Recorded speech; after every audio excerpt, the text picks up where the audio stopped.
गोसाई महाराज बालकांड पहले याद कर चुके, अब क्यों याद करते? कहते इस कांड में जो मर्म की कथा है भरत की, वो सच में थोड़ी भी बुद्धि में कसर होगी तो हम वर्णन करके पार नहीं कर पा सकते। इसलिए बार बार प्रणाम करते। शिरु गुरु चरण सरोज रज निज मन मुकुर सुधार। अपना मन रूपी दर्पण सुधार करके, मन रूपी शीशा सुधार करके, वर्णो रघुबर विमल जश जो दायक फल जा। रघुबर का अर्थ यह जानते हो क्या भाई? रघुबर का अर्थ केवल राम नहीं है, रघुवंश में जो श्रेष्ठ है। और श्रेष्ठ कौन है यहां पर? कौन कौन?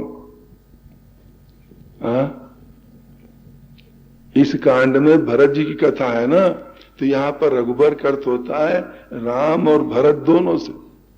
वरण और रघुबर विमल जश, मनुष्य भगवान का, भगवान राम का और भरत जी के निर्मल जश का हम वर्णन करते हैं। 165 दोहा में प्रारंभ में राम का चरित्र है, करीब करीब 165 दोहा में पीछे चल के भरत चरित्र, दो का चरित्र मुख्यतः, बीच में दशरथ का प्राण त्याग आदि का वर्णन आता है। तो गोसाई महाराज कहते हैं तो वर्ण और रघुबर जो दायक फल चार, ऐसा किया।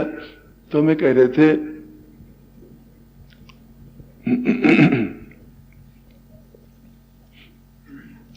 कि सुमंत, हाँ, इधर लौट के आते हैं और दशरथ जी को समाचार मिलता है। दशरथ जी खूब रोएंगे, चिल्लाएंगे और अंततोगत्वा भाइयों राम राम कहते हुए उनका शरीर छूट जाएगा। उनका शरीर छूट जाएगा। जब शरीर छूट जाएगा, सारे अयोध्या में बड़ा जबरदस्त कोहराम मच गया। कोहराम मच गया। बशीर जी आदि सब ऋषि मुनि इकट्ठा है। बशीर जी कहेंगे दूतों को कि तुम जल्दी जाओ कई के देश में, कश्मीर में जाओ, और चूंकि भरत जी वहां ननिहाल में है, और उनको इतना ही बताना कि तुमको गुरुदेव ने बुलाया। कोई समाचार यहाँ का मत देना कि महाराज श्री का शरीर छूट गया, तुम्हारे पिताजी का, ये सब कुछ मत बताना। राजनीति की बात थी कि वहां कोई सुन ले, कोई उद्दंड राजा हो, तो जब यहाँ राजा नहीं है तो हमला करने की योजना बना सकता है। इसलिए और कुछ मत कहना, केवल कहना गुरुदेव ने तुमको बुलाया। दूत यहां जाते हैं। भरत जी को कई दिनों से दुस्वप्न हो रहे हैं, देखते खराब खराब सपना। एकदम रात को सोते सोते क्या देखते हैं, एक चंद्रमा, सूरज जो है ऊपर से नीचे गिर पड़ता है, तारा टूट रहा है। पिताजी जो है देखते क्या है, गोबर का तालाब भरा, उसे पिताजी मुंह के बल एकदम गिर पड़ते। ऐसे भद्दे भद्दे स्वप्न भरत जी देखते। उनको लगता है कुछ अनिष्ट अवश्य हुआ है या होने वाला है।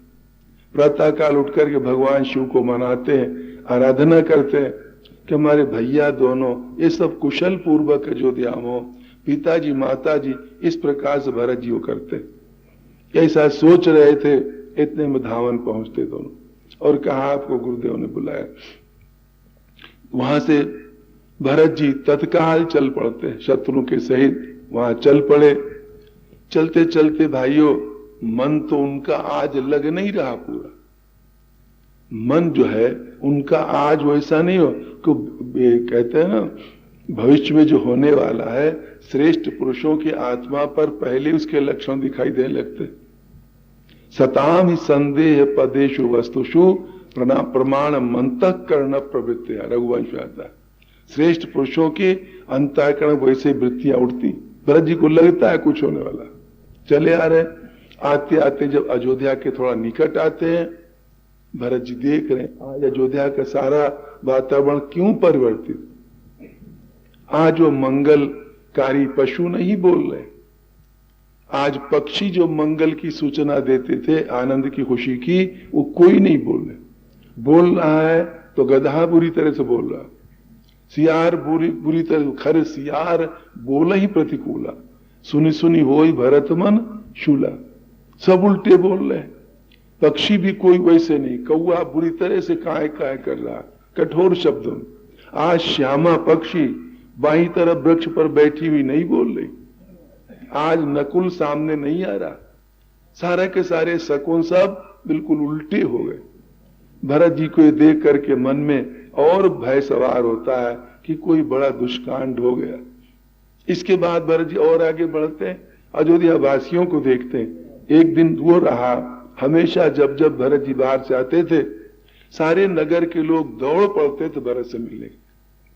इतने उच्च कोटि के संत महापुरुष भरत जी थे, ऐसा उनका स्वभाव था, सबको सुख देना। आज अयोध्यावासी दूर से देख करके हाथ जोड़ लेते और मुंह उधर मोड़ लेते। गवहीं जोहार ही जाए, जोहार करके प्रणाम करके चुपके से निकल जाते हैं, भरत जी की तरफ देखना नहीं चाहते। भरत सोते आज क्या हो गया, ये वही सब अयोध्यावासी हैं जो हमें आंखों पर रखते थे, हाथों हाथों करते थे, आज कोई हमसे बोलना भी नहीं पसंद कर रहा। ये क्यों हो रहा है जानते हो भाइयों? अयोध्या में कई लोग ऐसे भी हैं जिन्होंने भगवान राम के वनगमन को, दशरथ जी के शरीर छोड़ने को, इन बड़ी भयंकर घटनाओं को का दोष किस पर मढ़ा है? भरत के ऊपर। कई लोग ऐसे हैं, इसलिए गोसाई महाराज कहेंगे, एक भरत कर सम्मत काहीं। कोई कहते ना जी इसमें भरत का हाथ है। अपनी माँ को सिखा पढ़ा के वो चला गया कश्मीर ननिहाल, माँ से कहा होगा हमसे तो नहीं बनेगा, तू स्वप्न बना लेना बात। पर जब दूसरे कोई सुनते के ना राम राम राम, स्वप्न में ऐसा मत कहना। एक भरत कर सम्मत काहीं, एक उदास भाई सुनी राई। और दूसरे चुप हो जाते, कहते ना बिल्कुल ऐसी बात नहीं। तो जिनके मन में थी भरत की सम्मति, उनकी बात और पक्की होती आगे। कैसे? जब भरत जी अयोध्या में प्रवेश किए, भरत जी ने क्या सोचा? भरत जी ने सोचा सीधे माँ के महल में चले। कौन माँ? कैकेयी माँ। कैकेयी माँ के महल का रास्ता भरत जी पकड़े जा रहे हैं। लोगों ने सोचा बस बस हमारा विचार बिल्कुल सत्य है, क्योंकि जा रहा है कैकेयी माँ के महल की तरफ। पर भरत जी कैकेयी माँ के महल तरफ क्यों जा रहे जानते हो भाइयों? उनका हमेशा का अनुभव, वो जब जब आते थे उनका भैया राम, उनके पूज्य पिताजी कहाँ मिलते थे? कैकेयी के महल। क्योंकि राम कैकेयी को इतना मानते थे, कैकेयी माँ ये न मन में सोचे कि राम हमारा सगा बेटा नहीं। समझते हो? इतना राम बर्ताव बढ़िया करते थे। पर भाइयों जब भगवान का मन हुआ हम बन जाएं तो सारी बात उलट जाती। एक बात आप बताएं, कल मन नहीं बन रहा था पूरा कुछ सुनाने विशेष, वो प्रसंग कैसे पढ़ के सुना दिया तो समझ लो। कैकेयी क्या सो, जब कैकेयी मंथरा का वार्तालाप होता है ना, मंथरा ने एक बात पकड़ी, कैकेयी में कसर कहाँ है राम के प्रेम में, कसर वो वहीं से फोड़ना शुरू करे। कहते ना मनुष्य दूसरे की दुर्बलता का फायदा उठाते ना। पढ़ते हो कि नहीं? कमजोरी कहां पर है, जहां कमजोरी है उस जगह से पकड़ो मनुष्य को। तो क्या होता है? मंथरा पकड़ती कहां पर है? जब कैकेयी कहती है मंथरा के आगे, देख मंथरे तू राम के बारे में स्वप्न में ऐसी चर्चा मत चलाना राज्य को लेकर के, क्योंकि प्राण के समान हमको राम प्यारा है। हम तो मनाती हैं, जो विधि जन्म देई करी छोहू, तो हो ही राम सिया पूत पतोहू। प्राण ते अधिक राम प्रिय मोरे, और तिनके तिलक क्षोभ कस तोरे। पहले वाली चौपाई ध्यान दो। जो विधि जन्म देई करी छोहू। हम तो रोजाना विधाता से चला पसार के मांगती हैं, ब्रह्मा यदि तू हमें दोबारा जन्म दे तो ऐसा करना, बेटा राम हमारा बेटा बने और सीता हमारी पुत्र वधू बने, बहू बने। इसमें कसर दिखती कुछ नहीं है आपको? बोलो, थोड़ा ध्यान दो, जरा बुद्धि लगाओ। आगे जन्म मिले तो राम हमारा बेटा हो और सीता बहू बने, तो कैकेयी से कहो अभी तुमको कौन रोक रहा है? अभी तुम राम को सगा बेटा मान लो, सीता को बहू मान लो, रोक कौन रहा है? मंथरा ने देखा बस बस दराज मिल गई। गुंजाइश है फोड़ने की। भाई देखो सीधी बात है, राम तो चौड़े माने, राम तो नहीं कहते हमारे दोबारा जो उतार लें तो कई हमारी सगी माँ, वो तो सगी माँ। एक दिन कौशल्या जी गोद में खिला रही थी, भगवान राम ने कहा माँ तू कौन है भाई, तू माँ है? कौशल्या जी कहे बेटा राम ना, तेरी सगी माँ कई है। छोटेपन में भगवान राम ने गांठ बांध दिया बात। गांठ राम के तो मन में कल्पना नहीं है कि कई हमारी सगी नहीं, वो तो सगी से ज्यादा मानते हैं, सगी ज्यादा मानते हैं। कहा ना कि हाँ माँ क्या कहें, पिताजी की आज्ञा, माँ तुम्हारी आज्ञा। हमारे लिए तो अयोध्या बहुत बहुत बढ़िया। तो राम तो सगी मानते, पर कई जो यदि जन्म मिले तो राम सगा बेटा हो और सीता सगी बहू हो। मतलब अभी सगा बेटा नहीं, अभी सगी बहू नहीं, बस कई मंथरा को मौका मिल गया। इन्हीं बातों को लेकर के कहा ना रानी साहिबा सोचो जरा, एक बात बताओ, महाराज साहब तुमको सबसे ज्यादा मानते हैं कि नहीं? कि कई कहती हाँ मानते हैं। तो जितनी तुम्हारी सोच है इनको अच्छा लगता होगा ये? कि कहती ना अच्छा तो नहीं लगता होगा। उस दराज से सब काम अब हो रहे हैं, उस दराज से सब काम हो रहे, अच्छा लगता है अच्छा तो नहीं लगता होगा। तो बड़ा सोचो जरा, अच्छा जब नहीं लगता होगा तो क्या सोचती होंगी मन में? कुछ इनके अंतर बढ़ता होगा कि नहीं? इस तरह से धीरे धीरे टटो कई के मन को अंत में मोड़ती चली जा रही, मोड़ती चली। और ये भी बात है, तुम्हारी सब लगती कौन है? सब कहती लगती सवत है। फिर उसने सवत की तमाम कथाएं सुनाई, फला जगह सवत थी, कद्रू बनते ही दीन दुख, और तमाम पुराणों की कथाएं सुना सुना के फिट कर दिया के कई। कहती बस अब हम समझाए, हम भोरी भारी समझ नहीं पाई। कौशल्या ने ये अनुभव किया, हमारा अहित सोचा, जी भर के छका देगी कौशल्या। याद करेंगी कोई सवत मिली थी उनको कई नाम की, ये सब वृत्ति बन गई। तो मैं कह रहे थे ये जो त्रुटि कसर थी ना, वो सामने उधर जाती वहां पर। तो उधर हम चर्चा चला रहे थे, भरत जी कौन बात कह रहे थे? हाँ भरत जी, आप जा रहे हैं कई माँ के महलों की तरफ, ये बात कह रहा था आपके सामने। भरत जी तो क्यों जा रहे थे? जा ही ले रहे थे, इसी पर बात याद आ गई कि भगवान राम कई माँ को इतना चाहते थे, इतना स्नेह करते थे माँ के प्रति। सगी माँ कौशल्या के पास कहते थे प्रातः काल प्रणाम करके, माँ जो भी सेवा और जो हम नहीं जानते आप हमें आज्ञा करो। सेवा माँ पूछते रहे, जो करनी हो करके। और भगवान राम अधिक से अधिक समय कई माँ के महल बिताते, किस लिए? ताकि कई माँ के महल मन में ये बहम न रहे कि राम हमारा सगा बेटा थोड़ी है। इसलिए और तभी कई कहती भी है कि राम हमको बहुत प्यारा है। यहां तक मंथरा से कहा, वो सब लंबी चौड़ी कथा थी, हमने परीक्षा करके देखा कई बार कि देखे राम अपनी माँ को मानता दादा कि हमको जब जब परीक्षा किया तो राम हमारी बात माना, अपनी सगी माँ की बात को टाल दिया। इसलिए ये सब होने के बावजूद भी ऐसा हुआ। तो भगवान राम कई माँ के महलों में रहते रहे। अच्छा राम जब कई माँ के महलों में रहेंगे तो दशरथ जी कहां रहते रहे? वो तो वरदान मांगे है ना, पानी के बिना जैसे मछली, मणि के बिना जैसे सांप की दशा, प्रभु तुम्हारे वियोग हमारी वो दशा हो। इसलिए दशरथ जी एक सेकंड के लिए राम को जल्दी छोड़ना नहीं चाहते। कई माँ के महलों में दशरथ जी वहीं पर है। अच्छा जहां दशरथ जी और राम है तो और माताएं, रानियां, दासियां, सेवक सब कहां होंगे? क्या दिन भर सब झाड़ुए लगाए करेंगे महलों में? वो सब के सब राम के पास वहीं इकट्ठा है।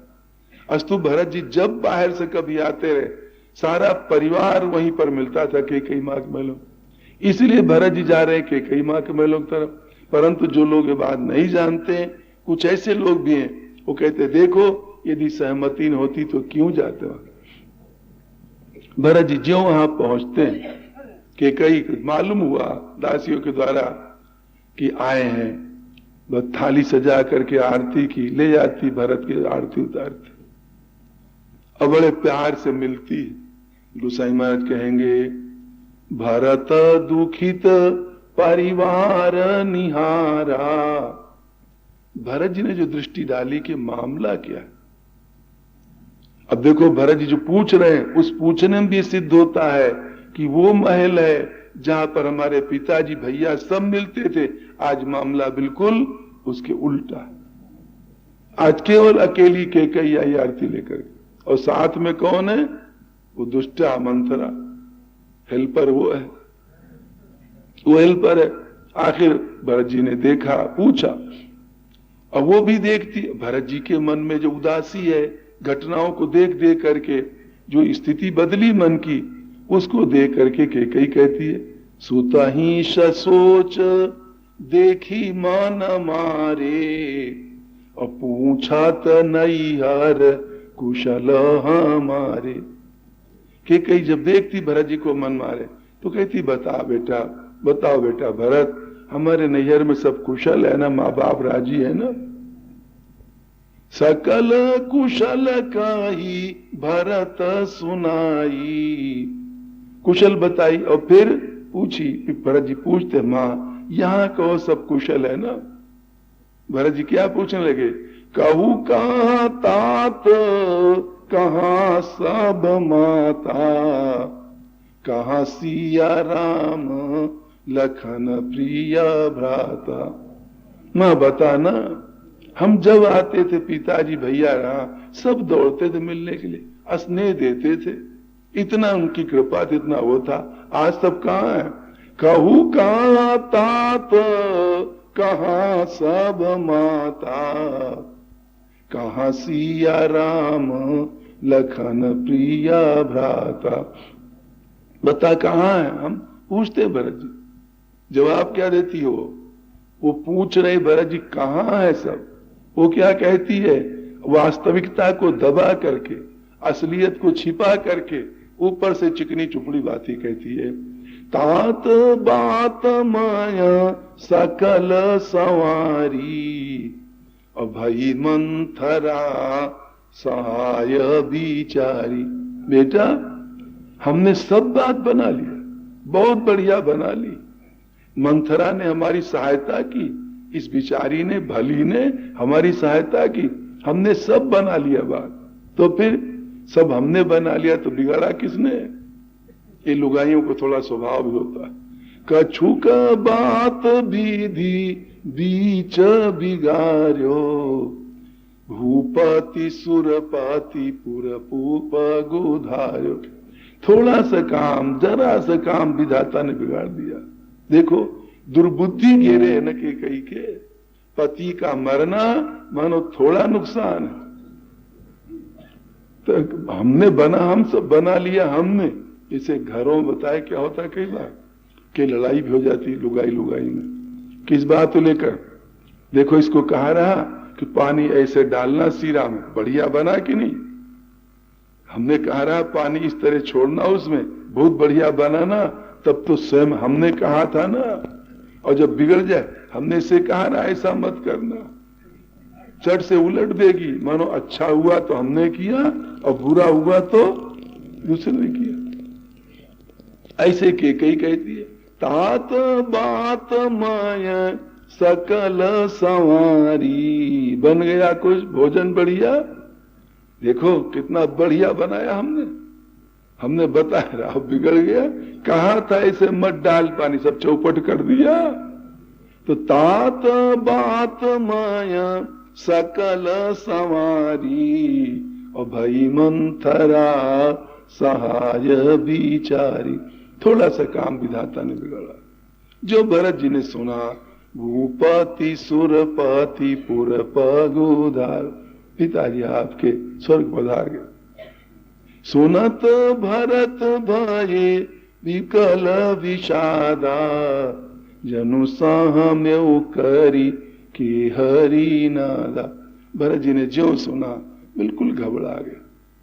जैसे वन में हाथी बड़ी मौज में चल रहा था, खा रहा था अपना खाद्य पदार्थ। इतने में सिंह ने बड़ी भयंकर गर्जना की। हाथी को सिंह बड़ी सुविधा से मार लेता है, जैसे कुत्ता नन्हे नन्हे चूहों को मार ले, समझो उंदड़ा को मार ले। तो जो सिंह गर्जा, जैसे हाथी कांप जा नीचे से ऊपर तक की, उसी तरह से ये बात सुनकर के भरत जी नीचे से ऊपर तक कांप गए। गोसाई महाराज क्या कहते हैं? गोसाई महाराज कहते सोनी सूठी सहमेऊ राजकुमार। उन्हें गोसाई महाराज ने वहां कहा, ये भी कहा पिताजी का निधन हुआ। महाराज रोते हुए कहते, धरती पर धड़ाम से गिर पड़ते हैं। तात तात हाँ तात पुकारी, परिवु धरणी ताल व्याकुल भारी। कटे वृक्ष के समान भरत जी गिर पड़ते। हाँ पिताजी पिताजी पिताजी। जिनके बाप ऐसे हों, जिनके लड़के ऐसे हों, उनका आपस का प्यार देखो कितना विचित्र होगा। वही प्यार है, वही प्रेम है, कितना गजब। धरती पर गिर पड़ते हैं। भरत जी जोर जोर चिल्ला चिल्ला के रोते हैं, हिचकी ले लेकर। कहते क्या है? चलत न देखा न पायाऊं तो मौज आ जाए। प्रेम एक जगह हो जाए, चाहे पत्नी में, चाहे बाप में, बेटा में, भाई, कहीं हो जाए, शिष्य गुरु कहीं हो जाए, बेड़ा आएगा। ये जो पतिव्रताओं का वर्णन आता है, उनकी विशेषता क्या है? उसमें भी तो यही बात है जो भक्त के जीवन में होती है। पति से धेला भर के सुख की आशा पतिव्रता नहीं रखती। अगर रखेगी तो पतिव्रता वो बन ही नहीं पाएगी। धेला भर की पेहू मोही। हे पिताजी, भैया को हमें सौंप के तुम नहीं गए तो हमारे मन की अभिलाषा बाकी रह गई। अब देखो भरत का कितना प्यार गजब का है, पिता के प्रति, राम के प्रति। राम के हाथों में तुम सौंप देते पिताजी, हम जीवन भर के लिए निश्चिंत हो जाते, बेफिक्र हो जाते।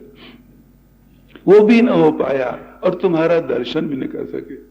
तो चलता न देखा न पायाऊं तो ही, और तात न राम ही सौंपे हूं मोही। तुमने सौंपा नहीं। फिर पूछते हैं भरत जी, कहू पी तू हर मराना हे तू मां तारी मां। ये तो बता पिताजी की मृत्यु क्यों हुई? बीमार थे तो हमें सूचना क्यों नहीं भेजी गई? किसी युद्ध में, लड़ाई में तो नहीं मारे गए? जो कारण हो सब बता। वो कहती क्या? बेटा भरत, तुम्हारे पिताजी चिंता के लायक नहीं, दुनिया के तमाम सुख ले लिया, राम के वियोग में शरीर छोड़ा, उनको तुम्हारी चिंता के लायक नहीं। ये सब बात बताती। उसी समय पर जब राम के बन चर्चाई जो कहा तो भरत ही भी 2 वरदान बाकी थे। हमने जो जचा वो हमने मांगा, एक में राम का बनगमन, एक में ऐसे मांगा। तो जो भरत ने सुना, भरत ही बिसरेऊ पितु मरन, सुनत राम बन गौन, हेतु अपन पौ जानी जिय, थकित रहे धरी मौन। जो भरत जी ने सुना भगवान राम के बनगमन का, जो सुना, भरत धड़ाम से धरती पर गिरते। पिता की मौत उन्हें भूल गई, उसका वैसा दुख नहीं था जैसे भैया राम के बनगमन का। हेतु अपन पौ। गोसाई महाराज के धीरज धरी भरी ले ही उसासा, पापीनी सब ही भांति कुलो नाशा। जो पाए कुमति रही अति तो ही, तो जनमत काहे न मारे सी मोही। अरे पेड़ काटी ताय पालव सिंचा, मीन जिया नीत बारी उलीचा। अरे क्या कहे मां, अगर तेरी यही मति रही, कुरुचि रही, दुष्ट बुद्धि रही, तो जिस समय हम जन्मे थे गला दबा दिया होता। 1 सेकंड का काम था। तू ऐसा कर दी होती, क्यों हमें जन्म, क्यों जीने दिया था? क्यों दूध पिला पिला के तूने बढ़ाया? इसी काम के लिए, इसी काम के लिए कि हमारे बहाना से हमारे भैया को तू जंगल भेजेगी। भरत जी के मन में जो जो भाइयों बातें आती, दुख उमड़ता है। हाय भैया राम बनना, जो हमारे जीवन के सर्वस्व थे, प्राणों के प्राण थे, उन सरीखा स्वामी संसार में कहीं मिलने वाला नहीं। तो भरत जी के अंदर बड़ी जोर की फुफकार उठती, रोते चिल्लाते। ऐसी दशा में माँ को जो जचेगा भरत जी कड़ा कड़ा सुनाते। तो वहां पर एक प्रश्न बनेगा, साधारण जो शरीफ लड़का हो वो अपनी माँ को गाली नहीं देगा, भरत जी सरीखे साधु पुरुष माँ को गाली दे रहे। इस बात की विस्तृत व्याख्या कल करने का मन है, आज नहीं करना चाहते, समय ज्यादा लगने को उसमें संभावना। तो क्या भरत जी गाली दे? उसमें एक ही बात समझ लो, यदि भरत जी माँ को गाली न देते तो भरत जी माँ के तो प्रेमी सिद्ध होते, धार्मिक व्यक्ति माने जाते, धर्म का पालन करने वाले, पर राम के प्रेमी उनको दुनिया न मानते। समझते भाइयों की नहीं? यदि माँ को न कुछ कहते तो धार्मिक तो सिद्ध होते, भरत जी बड़े धर्मात्मा है, माँ के भगत है, पर राम के प्रेमी सिद्ध न होते। इसलिए भरत जी जो कड़ा कड़ा कह रहे हैं उसका क्या कारण है, क्या रहस्य है, और फिर भरत जी अपनी उस जगह पर आ जाएंगे, अपनी गलती मानने लगेंगे। ये तो जब चर्चा है कल चलाने का मन है। भूपति राघव राजा राम पतित पावन सीताराम रघुपति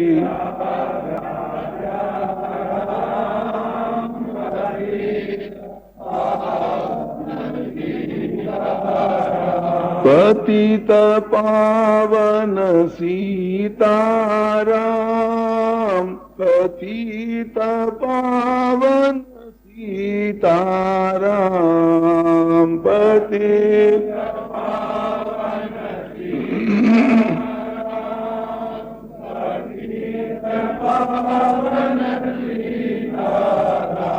जय रघुपति राघव राजा राम।